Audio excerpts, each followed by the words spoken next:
Thank you very much for the possibility to speak here today in Tampa, Florida, about a very important thing. We talk about this a lot in the European Union. It's the European approach for cybersecurity, which is called the Network and Information Security Directive, NIS2. And during this short presentation, about 30 minutes, I won't just talk about some duties of the NIS2 directive or the scope of application. I will mostly talk about how this regulation will be to understand and what is the idea behind NIS2 regulation. So it is to say that the times have changed regarding policy, but also regarding cybersecurity, physical security. And this is also something that the Network Information Security Directive 2 will be addressing. As an example, I've brought to you this brochure which has been sent to 800,000 Swedish households a few weeks ago, and it says to all residents of Sweden, we live in uncertain times. Armed conflicts are currently being waged in our corner of the world. Terrorism, cyber attacks and disinformation campaigns are being used to undermine and to influence us. To resist these threats, we must stand united. If Sweden is attacked, everyone must do their part to defend Sweden's independence and, of course, our democracy. And this is something that the NIS2 directive is a part of. So the political times have changed, the threat situation has changed, and this is why the European Union decided to create such an important regulation. But when it comes to cybersecurity regulation in the European Union, it's not only about NIS2. There have also been some former regulations that came into force a few years ago. And the political perception that our digital world is constantly changing is nothing new also in the European Union. For example, here you can see former EU President Jean-Claude Juncker in his, or during his State of the Union address dating back to 13th of December 2017. He said in the past 3 years, we have made progress in keeping Europeans safe online. But Europe is still not well equipped when it comes to cyber attacks. This is why today the Commission is proposing new tools, including the European Cybersecurity Agency, to help defend us against such attacks. So as you can see, the ENISA is the central reporting point for cybersecurity, which is in duty of all cybersecurity issues of the European member states, has already been founded nearly 10 years ago, dating back from now. So the European Union has already done a lot of things before NIS2 came into force. And when we talk about NIS2, we also have to talk about NIS1. So what's the idea behind the NIS1 directive? NIS1, as the origin, as it is stated here on this slide deck, cybersecurity of critical infrastructures. So what we did in the European Union was firstly regulating cybersecurity requirements, legally speaking, for critical infrastructures. And now, as the times have changed, as you've seen it, we go into the situation that we try to regulate cybersecurity as a general compliance requirement, not only for the whole European economy, but also for state actors and administrative authorities. And here you can see what we currently have as a cybersecurity framework in the European Union, because, as you will later see, the NIS2 directive is not into force in all the European member states. So when it comes to cybersecurity in the European Union, we currently mostly protect our so-called critical infrastructures and our digital infrastructures. And on one hand, you can see the critical operators, and on the other hand, the national cybersecurity authorities, which are in charge of implementation of NIS1. And they have to cooperate against all these cybersecurity threats that are coming from outside and also from inside. So what are the duties of the critical infrastructure operators? They have to maintain technical and organizational measures for cybersecurity, and this means the technical protection of the IT systems that are essential for the functioning, but it is to say that these technical measures do not have to have 100%. So there is no 100% cybersecurity, we all know that. It's about measures that correspond to the state of the art of technology. So that means you have to create some kind of management system for cybersecurity, and it is also to say that the law says there should be a cost-benefit calculation as an adequacy assessment. So you must see what could be the possible risks, important assets of my company, and what are my resources, my financial resources, my personnel resources for protecting my company against cyber threats. And lastly, you have to provide evidence of all the measures you have taken by means of audits and certifications. Another duty currently is that there are to be maintained some kind of reporting point to the national cybersecurity authorities. And the national cybersecurity authorities, they collect all the information, they merge it, and the information is, for example, about current cybersecurity threats, about possible disruptions or disruptions that have happened to these critical infrastructure operators. And based on that, they work as a central reporting point for cybersecurity. So that means they collect and evaluate all the information, they issue warning and alarm messages to relevant industries, to other authorities which are in charge, and they also update so-called situation reports on information security and send this via this contact point to the critical infrastructure operators. They evaluate it in their information security management system as a plan to check X cycle as a part of business continuity management. And this is how the state of the art of cybersecurity works on national level, but also on European level, for example here, taking into account the aforementioned ENISA, the European Network Information Security Authority. But as I mentioned in the beginning, times have changed, and also the threat situation has changed. And this is why we say cybersecurity, it's important of course, but it's not only about cybersecurity. Today we talk about a more holistic approach also in the European Union, which is called digital supply chain and digital resilience. So when it comes to the supply chain, we have seen, for example, due to this CrowdStrike incident last year, that a lot of companies really rely on digital supply chains, but they cannot be sure if the software they use, for example, also regarding artificial intelligence, which mostly comes out of the cloud, is really cybersecurity. We are talking in the European Union, politically speaking, about security by design, and there's very special provision about security by design by another law, which is called Cyber Resilience Act. We are talking about technology risk impact assessment. So to ask, where does our technology components come from? From which countries? Do they come, for example, from unsecure foreign countries? And how do we keep security of these components? And this question is definitely linked to the whole question of digital sovereignty. So how can we in the European Union more digital sovereign and create our own software, create our own hardware and embedded systems which are used for critical infrastructure operations, but also for economic operations. And last but not least, as I mentioned, the threat situation has changed. So we are facing a lot of physical threats in the moment, for example, coming from Russia. And it is to say that cybersecurity, as part of the whole topic of digital resilience, is also to be addressed by physical security measures and last but not least by IoT measures for cybersecurity, which also have to be taken into account. So we see cybersecurity and digital resilience are very important. We have NIS2 directive that came into force in December 2022. And this NIS2 directive implements a duty for the member states to transpose all the provisions contained in this directive into respective national European laws. And currently we have 27 member states in the European Union. But it is to say that 23 of them, nearly 23 of them, up to date have not implemented NIS2 directive properly into their legislation. And this is why the European Commission initiated in the end of last year an infringement proceeding due to lacking NIS2 implementation in all of these 23 European member states. And as you can see here, we have very different European member states when it comes to cybersecurity. So especially the bigger European member states, they have a lot of powers, they have a lot of personnel, a lot of economic capacities to implement cybersecurity, to conduct surveillance measures in industries. But on the other hand, we also have very little European Union member states and also the newer ones which do not have so much power and also cannot afford to create their own cybersecurity authority.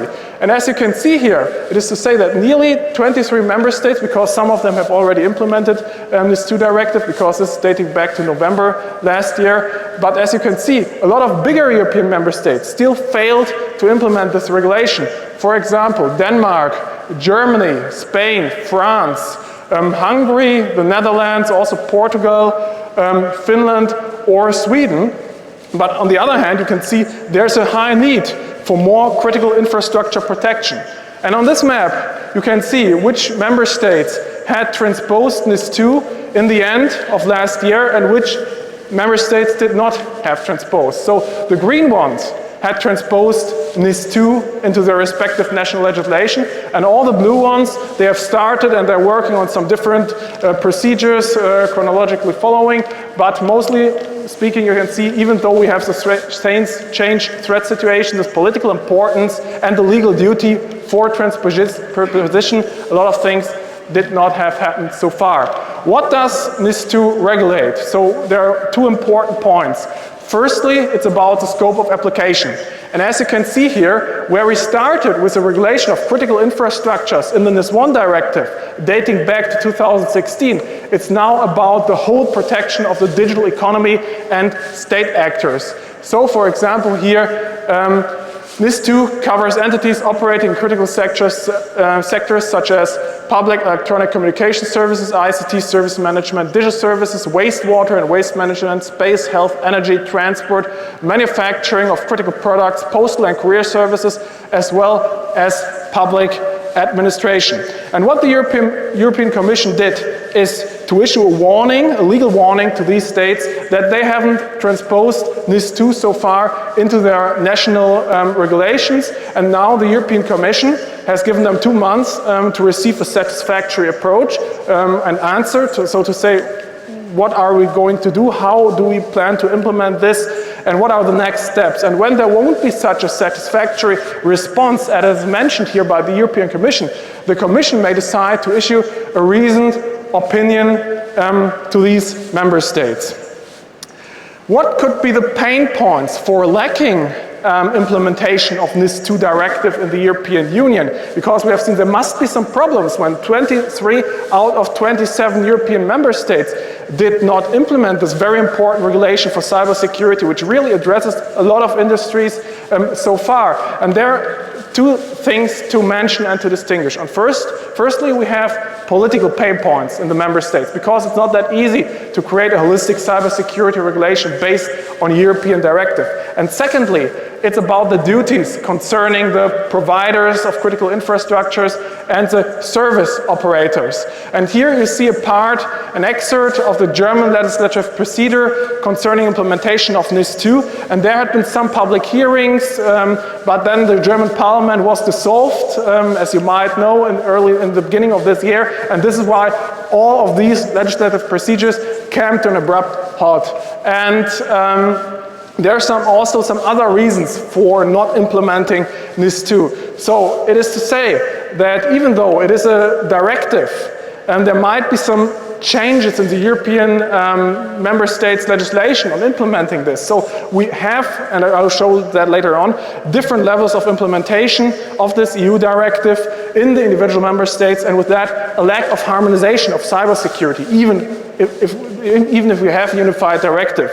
That means there is no one-stop shop for cybersecurity, and this makes it difficult for companies to address all the issues, but because there are different authorities in charge, and there might be cybersecurity requirements which might be different from one state of the European Union to another. Third bullet point, varying levels of cybersecurity among companies and public authorities. There's generally speaking the duties that all kind of public authorities are part of this NIS2 directive, but on the other hand, there are some exceptions. A lot of member states try to include these exceptions into the legislative procedures because they said, well, we could save money when the authorities will not be addressed by harsher cybersecurity requirements. Fourth bullet point, there's a fragmented cyber regulation in the EU between general and sector-specific regulations. So even though we have a lot of general regulations about cybersecurity, there are still a lot of different branch-specific laws. I will come to that point later on as well. And there's also some lack of independence of cybersecurity authority and therefore trustworthiness. That means, for example, in Germany, we had a long debate about the political perception of the BSI. The BSI is the Federal Information Security Office of Germany, and this authority is part of the Ministry of Interior, and some companies said, well, the Ministry of Interior is also in charge of intelligence services, so how can we be sure that cybersecurity information is not merged with intelligence information and used for cyber attacks or using zero-day exploits and so on. And last but not least, the NIS2 implementation really costs a lot of money, and in the European Union member states, There are a lot of companies dealing with NIS2, and this is really a big business case for many of them, because there will be nearly 30,000 affected companies in Germany allowed without corresponding official control resources. So, to come to two important questions when we talk about implementation of NIS2 in the affected entities, especially the companies. What are the pain points here? Firstly, the identification of the critical infrastructure as a legal task, because we are talking about a directive and a legal assessment. Who is responsible for the assessment, and how can I be sure as a company that I have identified myself correctly, because there might be some kind of tort law claims if I am not compliant to NIS2 regulation.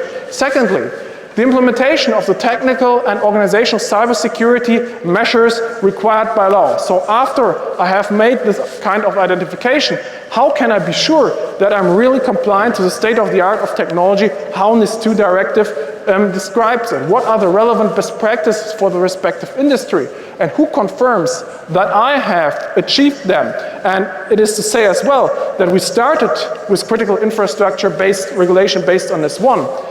But regarding NIS2, there are a lot of industries in the European Union who do not have any kind of cybersecurity best practices. So it's very difficult for these industries to find out what an adequate level of cybersecurity means, which is prescribed by law.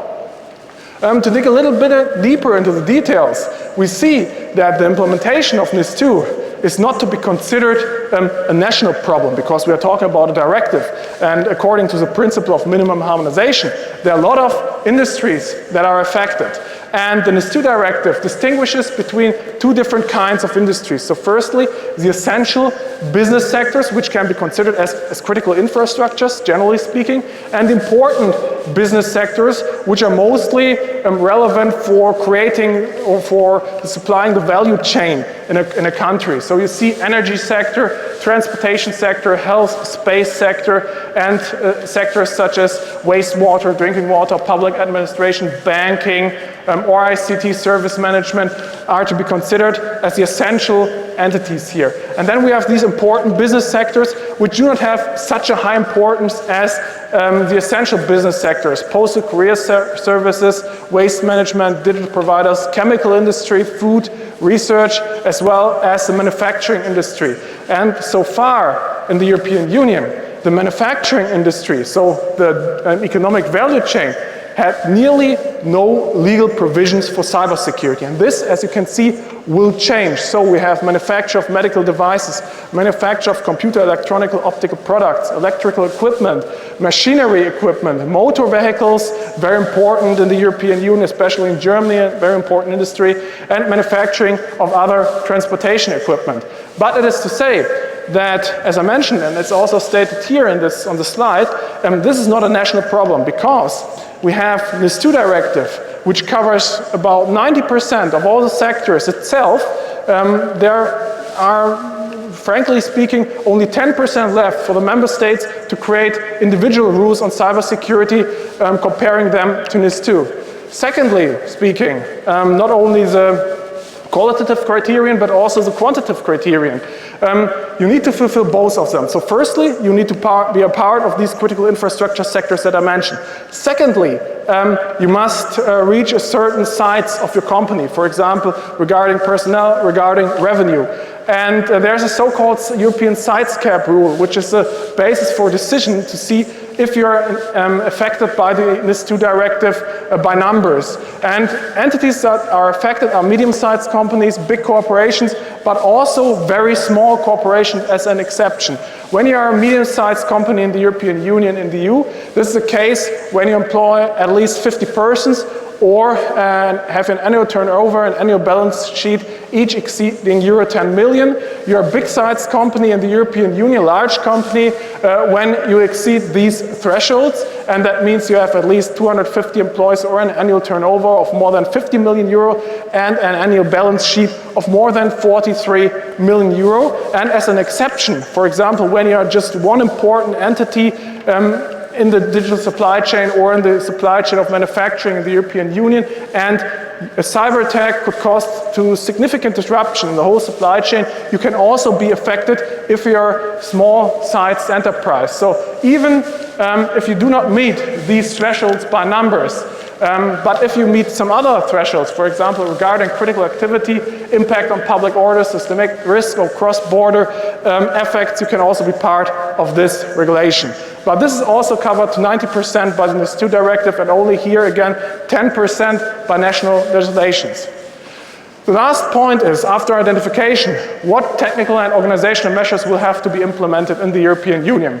And there we have the so-called Article 21, which generally mentions that you have to comply to the state of the art of technology, and also some measures are described as examples. For example, incident handling, policies on risk analysis, information system security, supply chain security, business continuity management, security and network information systems, cyber hygiene, as well as policies and procedures regarding cryptography and human resources security. But this is also mostly covered by all the regulations around this too. So it is to say, where are the difficulties? Why are the European member states lacking of implementation? It seems relatively easy because everything is prescribed by the Network Information Security Directive too. It's about the political issues in each of the European member states, because they have in some way very different industries, and they have lobbying organizations, and they have limited resources to cybersecurity. And I've brought to you during this short presentation 4 examples of European member states who have addressed these issues. So firstly, it's Hungary. Hungary is one of the European member states that has already implemented the NIS2 directive. And this has been done in a very specific way.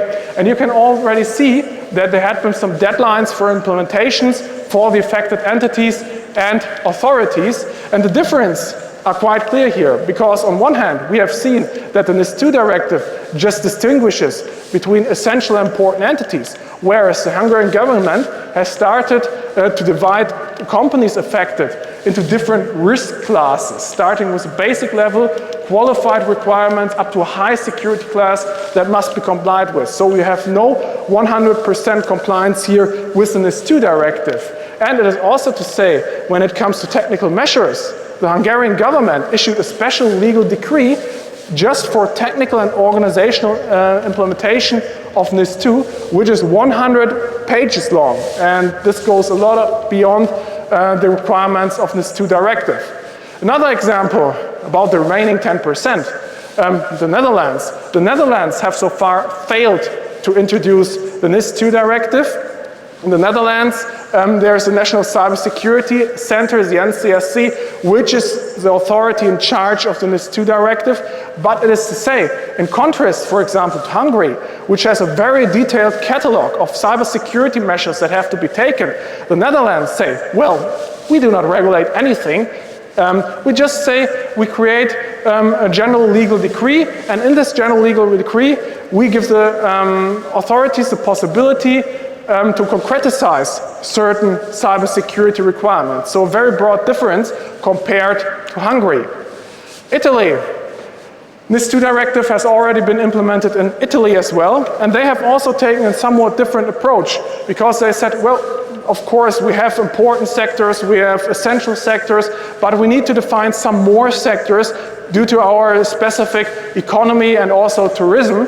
And that is to say that the scope of application in Italy, for example, contains also legal services for large food retailers and the cultural sector, which in my opinion, as far as I know, is not covered by any other European Union member state, because the latter has a significant added value, economically speaking, to Italy due to all this kind of tourism. And as I mentioned, Italy has already placed this regulation into force, and in charge is the National Cybersecurity Agency, the ACN, and there have also been some deadlines to be met. And the last example I want to bring to you is Belgium. Belgium was also one of the first European member states to implement the NIS2 directive, and it has already been passed, the respective law, on April 18, 2024, and in addition there was some kind of royal decree that was published for the implementation, and it is to say that the Belgian government said, we do not want to create overwhelming legal regulations defining cybersecurity requirements, there is no need for that, but for the implementation of risk management measures according with NIS2, the National Cybersecurity Center of Belgium, the CCB, refers to a specially created cyber fundamentals framework which covers all aspects of NIS2 minimum harmonization. So to come to a conclusion, what can we learn out of this situation that we currently see? We have seen that on one hand, we have a very broad scope of application, very generalized requirements when it comes to implementation, which cover about 90% of all the regulatory aspects. But on the other hand, we have seen when it comes to national implementation, timelines are different, research is different which is done, and also the technical and organizational measures, and even the scope of application is somewhat different. So we cannot say when I've implemented, for example, NIS2 successfully as a company in Italy, I have this also done in Hungary or in Germany or in France or another European member state. And what are the main differences to be considered when it comes to EU member state NIS2 national implementation?